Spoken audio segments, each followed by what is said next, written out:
what's up, y'all? Welcome back to the channel. It's Coach Stella. Today it's been a long day. Every time I get on this video, I'm like, it's been a long day. You can see it in my eyes. You can see it in my eyes. Today is my mom's birthday, so I wish I could be going home to get in my bed, but I am not. I'm going to celebrate my girl. Okay, I'm going to celebrate my girl, my lady, the most valuable player on my team. You understand? But I wanted to stop by and do a video because I was doing a coaching session today with an individual, and as we were talking, we began to, they began to talk about how they do so much for people. They try to be so kind, they be nice to everybody, and it's like they don't get the same thing in return. They are spending money on people, loaning money, different things like that, and they never get it back. Like, they never, when they're in need, like, people never show up for them. Okay, and the person wasn't mad, the person wasn't angry. What I sensed was sadness and disappointment. And I'm trying to tell people a lot. If I'm mad at you, then anger or madness, or if I'm just vexed in a moment and feel like I need to vent, is on a totally different level. That's a temperature. I call it a temperature. Okay, that's a temperature. That thing rise and it fall. Okay, I can't stay mad all the time. But what I try to tell people is, be careful of offense and disappointment. Okay, sometimes we can be offended, by the people we love, by them not showing up for us, and it definitely does turn into disappointment. And what disappointment does, it sits on you. Okay, it sits on you when people are not showing up for you the way that you show up for them, when people are not loving you the way that you love them, when people are not reciprocating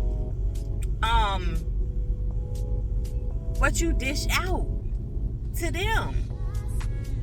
Disappointment will sit within our spirit. Disappointment will sit within our soul. Disappointment will sit on top of us and turn into resentment.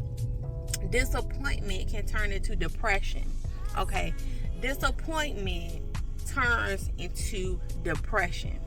Disappointment will turn into the enemy wanting you to feel sorry for yourself. Disappointment will turn into you, just changing your heart and changing who you are. One of the things that I told an individual a few things, and I wanted to share these things because I know I can talk a lot about business at times, but life, okay, I love life, but business is my thing, but I love life coaching as well. So this particular individual, I have been coaching them for a while, so nothing that they are saying is new, is like repetitive. So what I said to them is, if you know that these same individuals, and it doesn't, we got to understand that it's not different people that we are experiencing disappointment with. Okay, we can show up for an individual, we can show up for that person, and one time, and it's not going to disappoint us when we're not there for that person. When that person is not there for us and when we need them. I'm talking about the individuals that you continue to show up for, that you continue to pour into, that you continue to show that they have value, that they are value to you. I'm talking about those individuals that we break our neck for, those individuals that whenever they call, we running. Those are the individuals who disappointment that we get disappointed by. I'm not talking about no random individual. So I asked this individual, I said, if you feel like these individuals disappoint you time and time again, why do you keep showing up for them? Ask a couple questions, okay? I asked them first. Why do you keep showing up for them? knowing that they're not going to reciprocate that same thing for you was number one. And then I said, why do you keep showing up for people with the expectation that you're going to receive something back when you're in need? And they said, but this is how life goes. This is how it is. And I said, I said, when we realize that there's only one us, right? We are going to show up for people in ways that other people may not be able to show up for us in our time of need. And what God had to do with me, because I used to deal with disappointment so much. I was married and I was disappointed as heck. I mean, when I used to be married. But what I understand now is that in certain relationships, you should not, number one, in certain relationships, you should not expect certain individuals to show up for you the way that you show up for them. That's not how God designed it. Sometimes God purposed us in people's lives for us to be a blessing to them, for us to pour into them, for us to, be who they need in that moment, right? That's just the design of it. God purposed us to be in their life at this appointed time to bless them, to pour into them, to show up for them, so they can receive and they can see the love of God. That's it. So they can get a feel of the love of God. Sometimes God will use you in a person's life in that specific season.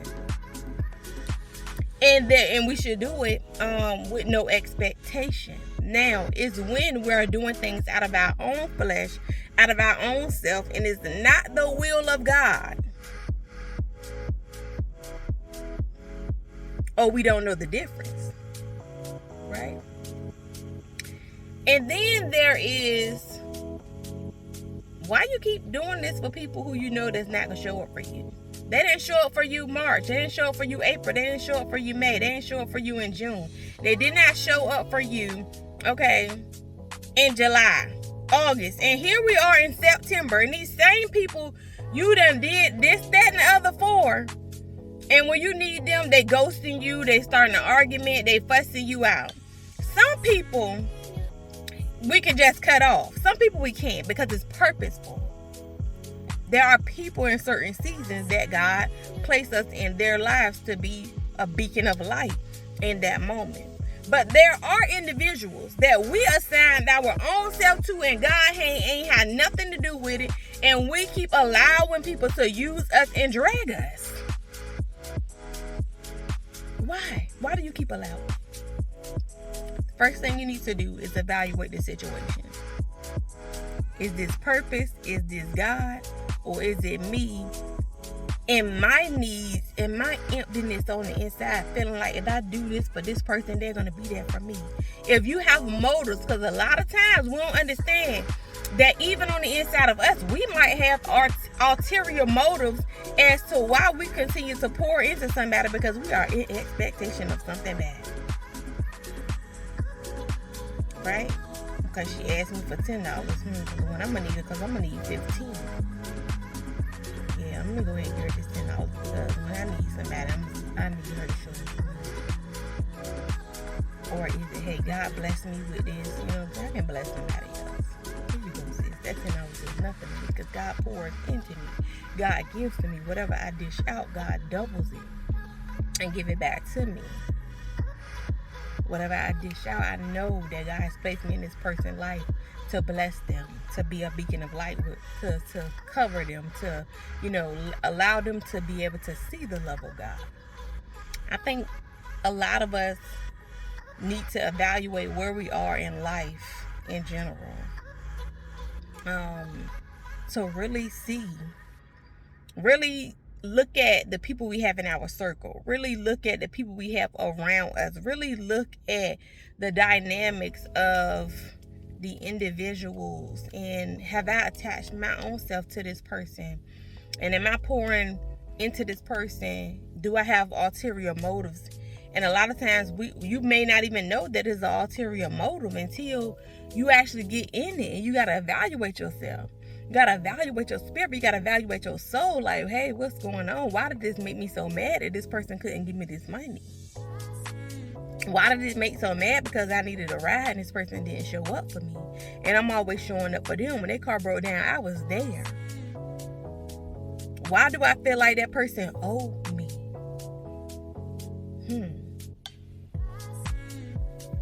It's one thing when a person say, hey, let me borrow $25 when I get paid on Friday. I'll give it back to you on Friday. Friday come, you like, hey, what's up? Or if you like me, I'll let Friday come and go. I'll let Saturday come and go. I'll let Sunday come and go. Monday morning, I'm like, what's up? Or sometimes I'll let the time go and pass, and the next time they ask me for something, I say, I ain't better do it, because you ain't paid me the money from the last time. And I just take a mental note that I can't trust it. You know what I'm saying? We have to evaluate ourselves. Because disappointment stabs so deep. Disappointment. And it's another thing I told this person. I'm not saying cut them off. I'm saying put everybody in the category they're supposed to be in. If you want these people to still be in your life, put them in the category they are supposed to be in. Because sometimes for me, I don't cut off family members. I may not communicate with you, on a daily basis, on an everyday basis. When I see you, it's all love. But I don't cut any of my family members off. None of them. Even the ones that have stabbed me, crossed me, did whatever. Because this is generational. I don't leave nothing unsaid, nothing undone. If it's a conversation that needs to be had, I have the conversation. Tell them I love them. Hey, what's up? We got a problem. I love you, though. But we ain't going to carry around no issues. Because that's what the enemy wants in the family dynamic anyway.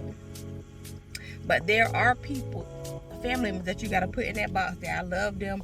We're going to resolve this. We're going to put this over here. But we may not speak every day. We may not talk every day. I may not deal with you every single day, but I love you to death. I ain't got no problems with you. That's dead. That's resolved. But I know you in this category over here. I have friends that I have been friends with since we were 16 years old. I have friends that I know that are my friends that I don't talk to every day. If something has occurred that I see them, I still consider them as family, because humans are human and people are people. That they over here. They're in this category. And then I had people that I had to cut off. You in this category, I don't deal with you no more at all. That's how life goes. Put the people in the proper place. So you won't continue to be disappointed. So your heart won't continue to chip a piece of your heart won't continue to get chipped off. Then you got to go heal. Then you have to go get right. Then you got to look at everybody else like they're the same way. Then you have trust issues. Then you walking around bitter and you depressed and all that. Listen. What I'm saying to say, disappointment is a heavy arrow. So check your circle. Check your friends. Put everybody in their proper place. Put everybody in their place. And then check yourself. I always check myself. I'm sad. Why did I let that person do that to me anyway? It's something on the inside of me. I need to figure this thing out. What's up with me? That I even allowed that to happen. What's up with me? That's my number. What, girl? I look myself in the mirror and say, girl, is you tripping?